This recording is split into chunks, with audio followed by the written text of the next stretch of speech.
L'objectif de cette vidéo, c'est de vous montrer tout ce qu'on peut faire avec les audiences. La force des audiences, encore une fois, c'est que quand on définit une audience dans GA4, il est possible d'en faire ensuite un segment qu'on va exporter dans les outils de la régie Google. Donc vous, a priori, vous arrivez avec des segments d'audience qui sont déjà créés par vos clients. Et rappelons-le, si vous le liez ces GA4 avec les différents outils que vous allez utiliser, eh bien, vous allez pouvoir récupérer ces audiences. Donc là, je suis sur le site de démonstration de GA4 et je vois, donc j'ai les différentes audiences qui me sont présentées et je peux comparer dans le temps ce qui me donne pour chacune des audiences définies le nombre d'utilisateurs correspondants et son évolution selon les périodes que j'ai choisies. En cliquant ici sur la petite ligne, les 3 petits points, je vais avoir une idée de la façon dont les segments sont construits. Alors à chaque fois, ça fonctionne de la même façon. Vous avez ici des blocs que vous pouvez agencer entre eux. Soit les conditions sont positives, soit les conditions sont négatives. Et là, par exemple, on me dit, ici, j'ai ces deux conditions ensemble, et cette condition, et cette condition. Et la dernière et cette condition, c'est soit ça, soit ça. Les deux sont possiblement inclus. Alors qu'ici, c'est ceci plus ceci.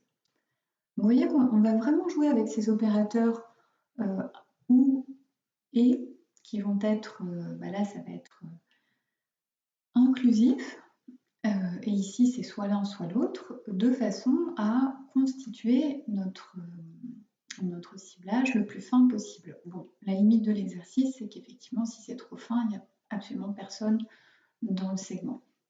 Donc, il ne faut pas non plus être trop gourmand, j'ai envie de dire. Par exemple, si on prend celui-là, c'est pas mal. Donc, ce sont des gens qui ont vu au moins 5 pages. Ça, c'est chouette. Vous, par exemple, vous pourriez dire des gens qui ont vu au moins 5 pages et qui sont venus via une campagne initiée par groupe partenaire, par exemple. Mais qui n'auraient pas déjà acheté un produit, parce que ça ne sert peut-être à rien d'aller cibler des gens qui ont déjà acheté quelque chose. Alors, ici, c'est le site de démonstration de Google, donc je ne peux pas vraiment jouer avec les différents composants, mais en tout cas, on voit la façon dont sont construits les segments d'audience, et ce que ça nous apporte à chaque fois, c'est une idée de combien de temps l'utilisateur va rester dans le segment d'audience. Donc là, par exemple, on est sur 30 jours, et on parlait tout à l'heure du fait qu'il ne faut pas être trop restrictif. Là, on a quelle est la part dans tous les utilisateurs des utilisateurs que j'ai sélectionnés. On est sur 1/5, donc c'est très bien. Et combien ça représente de sessions. On voit qu'on a la possibilité d'exclure. Là, ça n'a pas été le cas, mais on pourrait tout à fait le faire. Alors, si je vais voir un site où je peux manipuler les audiences, on va voir comment est-ce qu'on peut réaliser ceci. Alors, dernier petit mot sur les audiences. Ici, on a des audiences prédictives. Alors, c'est quelque chose qui est proposé par Google Analytics dans la mesure où on a suffisamment de trafic sur le site. Donc, ce ne sera pas forcément toujours le cas sur le site de vos clients. Et en fait, c'est Google qui vous propose automatiquement d'inclure ou d'exclure les gens qui auraient la possibilité d'avoir fait telle ou telle chose selon le modèle statistique de Google. Alors, je suis ici sur un site pour lequel je peux créer des audiences et donc on retrouve ces blocs là qu'on peut ajuster entre eux, comme on l'a vu précédemment, par exemple avec l'histoire de quelqu'un qui a vu 5 pages. Bon, l'idée c'est de rester assez simple, j'ai envie de dire, pas trop gourmand. Ah oui, quand on clique dessus, j'ai oublié de mentionner, mais on a le rapport correspondant. Il ne faut pas être trop gourmand parce qu'on risque d'avoir une audience trop faible. Donc on reste raisonnable dans la constitution de son son audience, mais on se souvient qu'on peut ajuster les différents blocs entre eux. Donc ici, voilà, je peux dire que je vais répliquer, tiens, page view, plus de 5 pages vues, très bien.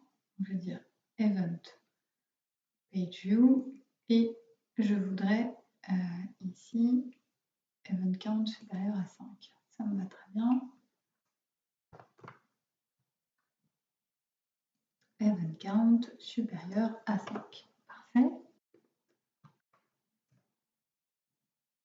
Alors, on peut voir qu'on peut jouer sur la période. Est-ce qu'on parle des 5 derniers jours? Est-ce qu'on parle de n'importe quand?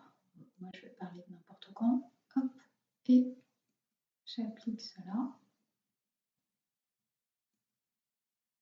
Voilà.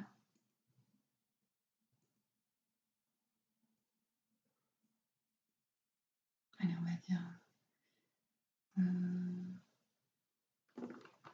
il n'a pas l'air d'être tout à fait d'accord, donc on va mettre ça comme ça. OK. Je pourrais rajouter que les pages, par exemple, si dans mon URL j'ai telle ou telle chaîne de caractères, eh bien, je vais pouvoir dire ces pages ont telle et telle... la page contient telle et telle chose, par exemple. Voilà, donc je peux dire bah, ça doit comprendre... ah bah tiens, je vais faire ça parce que je voudrais que ce soit des pages en anglais, par exemple. Donc je voudrais quelqu'un qui ait consulté, enfin quelqu'un, je voudrais créer un segment d'audience de gens qui ont consulté plus de 5 pages dans les 15 derniers jours. Et moi, ce qui m'intéresse, c'est que ces gens-là n'aient pas acheté. Parce que je ne vais pas recibler quelqu'un qui a déjà acheté en fait une chambre d'hôtel. Donc ici, je vais dire, voilà, hop, event count supérieur à 1. Et voilà.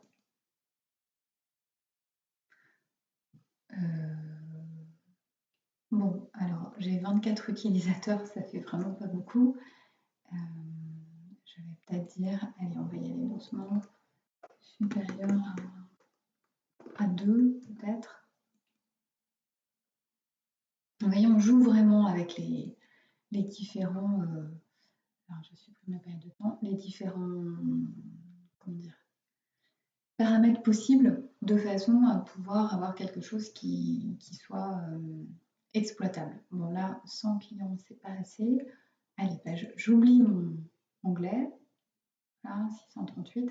Ok, donc là j'ai exclu 2 utilisateurs. Bon, c'est pas beaucoup, mais ça illustre en tout cas le fait que je vais pouvoir créer une audience négative, enfin une audience qui va comprendre mon audience positive et mon audience négative, et je peux jouer avec mon audience négative de la même façon que j'ai joué avec mon audience positive. Dans les deux cas, le fonctionnement c'est exactement le même. Je vais pouvoir ajuster les blocs entre eux. Là, j'aurais pu dire, bah, je veux que ce soit une page vue ou une autre condition, et je veux qu'il y ait et une page vue et telle chose. Tout ça, ça marche. Et dernière chose qui est intéressante, c'est que si on veut que il y ait des événements qui se passent dans un ordre précis, eh bien, on va pouvoir ici inclure des séquences. Même chose pour les événements négatifs. Ça, c'est vraiment quelque chose de très, très utile, je trouve. Et ces séquences, on voudrait que la navigation ait commencé de telle façon. Donc, par exemple, on voudrait qu'il y ait eu d'abord tel événement, puis tel autre événement, puis tel autre événement, etc. etc. Donc, on peut aller assez loin, en fait, dans la définition des audiences. Et on peut ici dire, voilà, il s'est passé telle et telle chose à l'intérieur, enfin, ces éléments ont été réalisés par nous, ces événements, dans une période de temps de tant de minutes. Ou pas d'ailleurs, ça peut être quand on veut.